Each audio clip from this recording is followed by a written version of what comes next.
You'll hear a tutor and two students discussing modern European writers.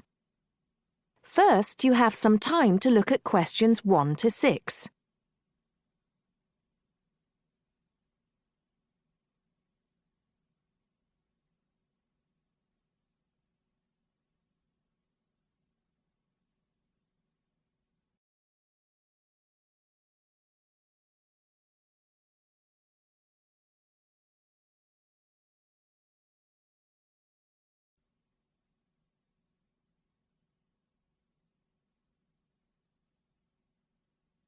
Now listen carefully and answer questions 1 to 6. Okay, so to continue our look at modern European writers who have focused on the future in their work, today we're talking about H.G. Wells. Last week, I asked you both to do some background research on Wells, which we're going to discuss now. Gitanjali, tell us about H.G. Wells. Right. So, H.G. Wells was a hugely successful British science fiction writer, writing at the end of the 19th and the start of the 20th century, and much of his work focused on predicting the future.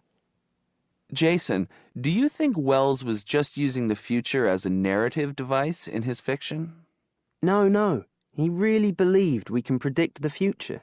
In fact, he gave a speech at the Royal Institution in London in 1902 called The Discovery of the Future. And the point he was making was that by looking at what you know about the present and about science, it's quite possible to predict the future. Indeed. Gitanjali, do you think Wells was always optimistic in his predictions? Not at all. In fact, he varied in his predictions from being extremely pessimistic about the future to being optimistic. Interestingly, one theory I read links the attitude in Wells's work to his own health. When he was writing The Time Machine, which was published in 1895, he'd just been diagnosed with an incurable fatal disease. Not surprisingly, the book is very pessimistic, being about a dystopia in the future, a long time in the future, the year 802-701 in fact, where there are two races on Earth, the Morlocks and the Eloi, and the Morlocks actually eat the Eloi. I thought it was interesting, though, that it was H.G. Wells who actually came up with the phrase time machine, so despite being pessimistic, the work has had a lasting effect on our culture. Right. After The Time Machine, though, H.G. Wells didn't die, of course, and his recovery might be why he began to be a bit more optimistic about the future. So that brings us to his first utopia, Anticipations. Jason, tell us about that. Well, Anticipations, or to give it its full title, Anticipations of the Reaction of the Mechanical and Scientific Progress upon Human Life and Scientific Thought, was published in 1901 and was set in the New Republic of the year 2000. Some of the things Wells predicts are fairly close to our reality today, including 24-hour news, global telecommunications, and even a European Union. We'll come back to the accuracy of Wells's predictions a little later. Gitanjali, how was Wells's work received at the time? Well, although Wells was extremely successful, not everyone respected his work or his predictions. Another well-known science fiction writer, Jules Verne, viciously attacked him for works such as The First Man in the Moon, which Verne argued weren't rooted in scientific fact at all. That's right. Now, Wells wrote a number of other utopian visions of the future. Jason? Yes. In A Modern Utopia, published in 1905, his vision was of a world where there's no private property, where everyone has access to wonderful healthcare, and interestingly, where everyone's personal information is stored on cards in a central database outside Paris. Apart from the healthcare, I'm not sure everyone today would see that as a positive view of the future. Neither am I. And, on a similar note, Wells strongly believed in population control and in The Shape of Things to Come, which was published in 1933, he sees and supports a world where the population is kept at 2 billion. Once again, I'm not sure most people today would necessarily see that as a good thing.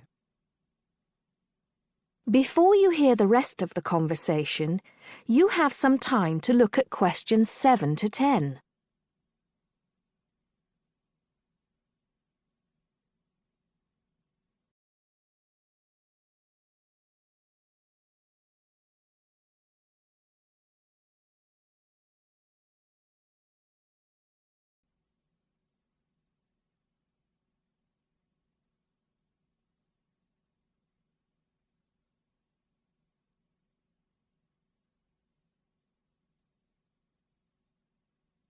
Now listen and answer questions 7 to 10.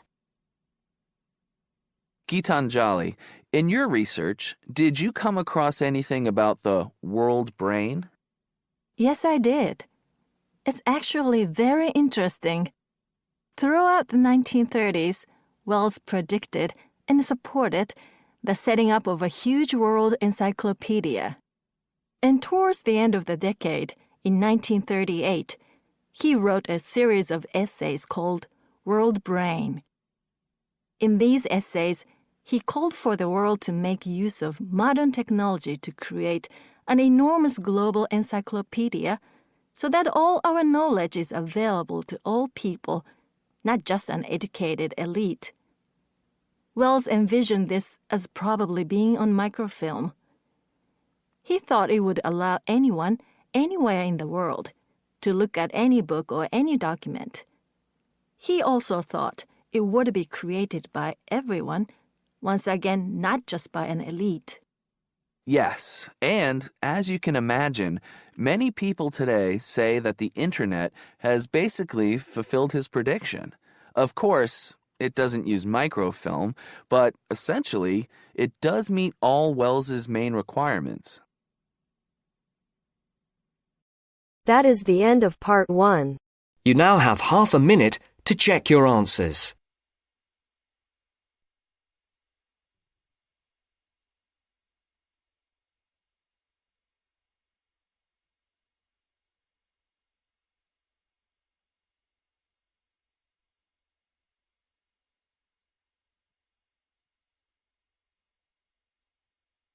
Now turns to part 2. Part 2. You are going to hear a lecture about dining services. First, you have some time to look at questions 11 to 14.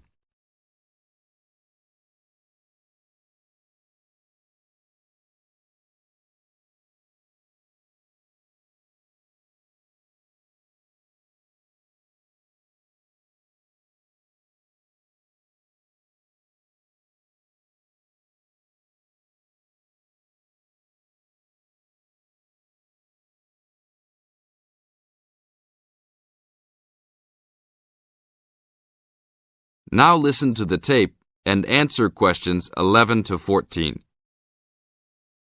Welcome to the Dining Commons. This is the newest facility on campus, and I'm proud to say, also one of the best. I know that all university students miss eating home-cooked food. Well, this year, we are hoping to provide students with food and services that will make you feel at home, even without your family. The administration has been listening to the voice of the students. Students gave us frequent suggestions last year as to how we could improve the university.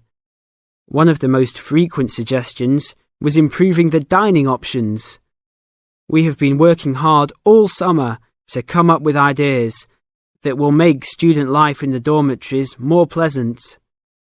One of the new options we are offering in the dining facilities is variety in student meals. Last year, there was a set menu for every dinner, so if students didn't like the food, there was no choice. Students had to eat whatever was served. But this new dining facility has 3 completely unique areas, each with a different theme. At every meal, there will be 3 options for students to choose from. For example, there might be Italian food at station number 1, which might consist of pizza and pasta. At station number 2, there would be American food, consisting of hamburgers and hot dogs. At station number 3, there could be vegetarian soups and salads, accommodating all the vegetarians. We hope that with the greater selection of food, all students will find something to their liking. Now look at questions 15 to 20.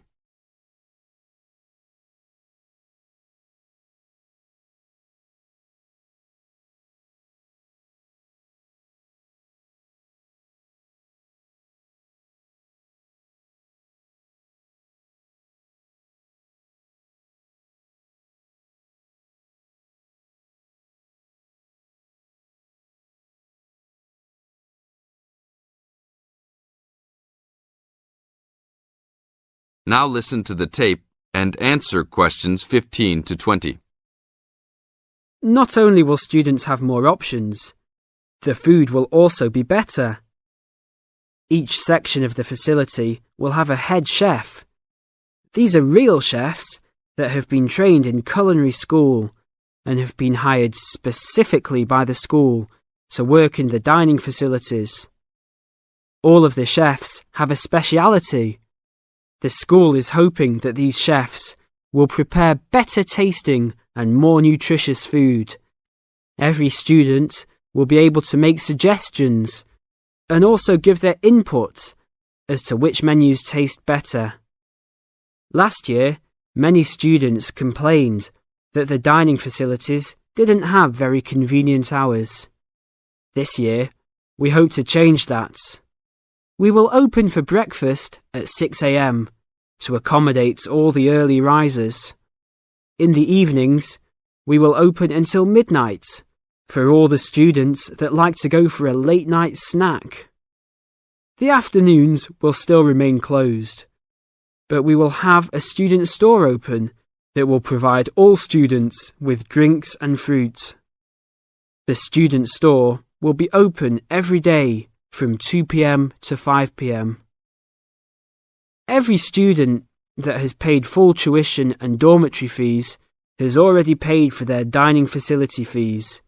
Students can eat at any time and in any amount for free. If you are a student that does not live in a dormitory, you can still purchase a dining facility card. This card will entitle you to the full services of the dining facility. This card is available only for students and is not open to the general public. If you are not a student and wish to dine here, you must purchase meals at the door. There are a few rules to follow. Even though we do not limit the amount of food that can be taken, we do not want students to waste food. Please do not take more than you can eat. Also, every student must clean his or her own trays and plates. We will provide plates and trays for student use, but please do not abuse these items. Please do not leave your plates on the tables. Your parents are not here to clean up after you anymore, so I hope all students will be responsible. Thank you for your attention and enjoy the upcoming year. That is the end of part 2. You now have half a minute to check your answers.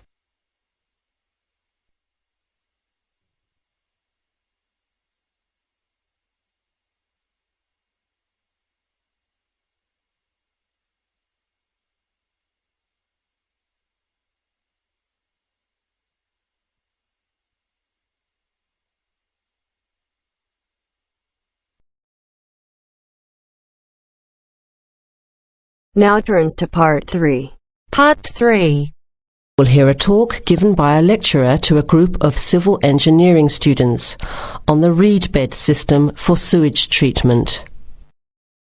First, you have some time to look at questions 21 to 24.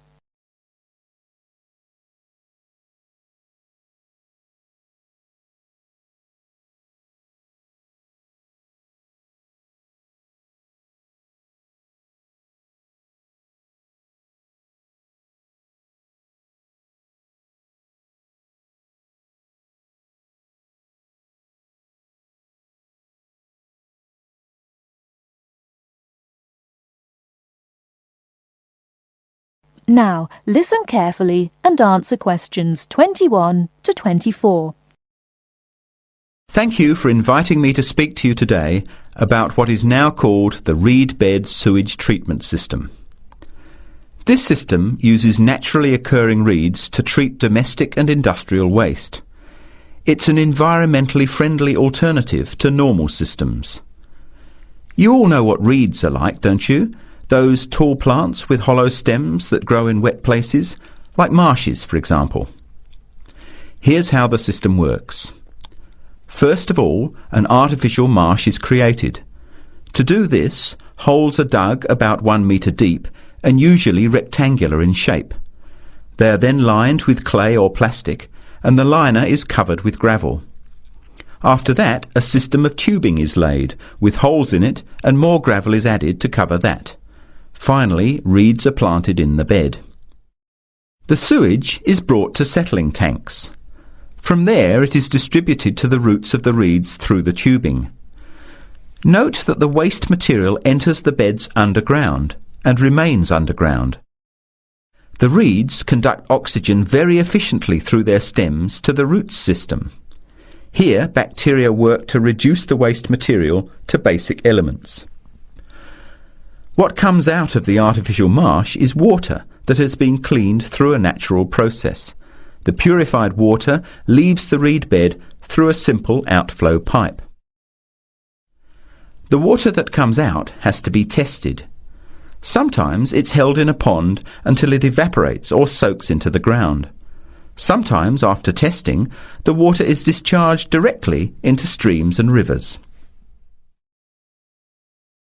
Before the talk continues, with questions from the students, Before you hear the rest of the talk, you have some time to look at questions 25 to 30.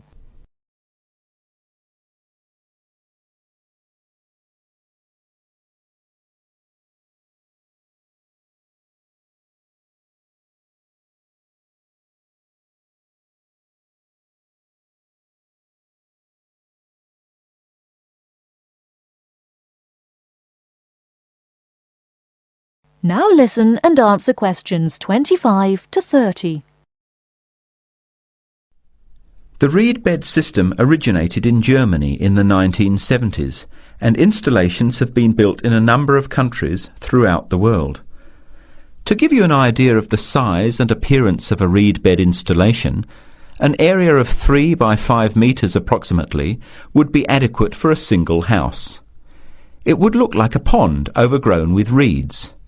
There are cities with 150,000 people in Germany whose entire sewage treatment requirements are served by reed bed installations which extend for 10 to 20 hectares.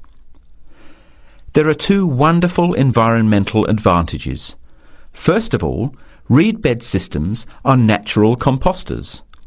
As time passes, high-grade soil builds up in the beds.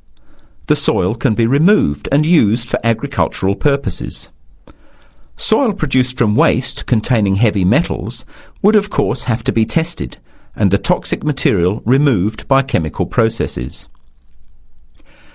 An additional advantage is that the reed bed can function exactly as a marsh, providing a healthy natural home or habitat for waterfowl and other birds, insects, reptiles and mammals. But there are practical advantages to a reed bed system over existing sewage treatment plants as well. At all levels, the cost is lower than for normal systems. Labour costs are a fraction of the costs of a conventional system. Typically, a large-scale reed bed installation will cost 10% less than a mechanical system. They require little maintenance, and unlike mechanical systems, the efficiency of reed beds increases over time. But before we go any further, you must have some questions. Maybe this sounds too good to be true. That's exactly what I wanted to ask. If these systems have so many benefits, why aren't they more popular? Why don't we see them everywhere? As I said, the technology is now almost 40 years old. Demonstration projects of all types have been built and monitored and are slowly convincing regulators of the advantages of the system. But you have to understand that regulating authorities are by nature conservative and resist change. Typically, there's a lot of opposition to these systems by manufacturers and by everyone involved in maintaining the conventional systems. Reed bed systems require fewer staff to operate, so there would be a decline in the workforce. Therefore, unions would resist the change as well. What happens to reed beds in winter? Does the efficiency decrease? The above-ground part of the plants die back in cold weather, but the roots remain alive and active, and the system continues to work just as effectively in winter. As soon as the weather warms up, new reeds appear and grow quickly. Is there a problem with mosquitoes in these ponds? Well, they're not exactly ponds with standing water. The beds look more like a field covered with long grass. The soil is moist, but not like a swamp, so there would be no more mosquitoes than in any other field. Remember, the effluent enters the beds underground and remains underground. OK, let's get into some of the technical details now, and I'll answer questions as they come up. That is the end of part 3. You now have half a minute to check your answers. Part 4. Part 4. You are going to hear a lecture about dorm rooms. First, you have some time to look at questions 31 to 40.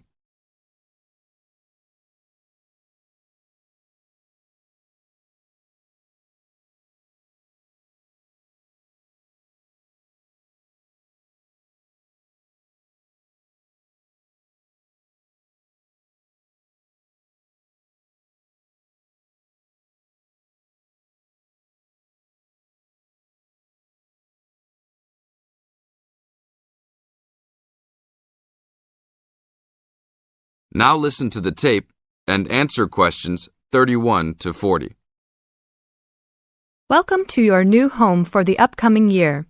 These dorm rooms are among the best in the nation and are the newest ones at this school.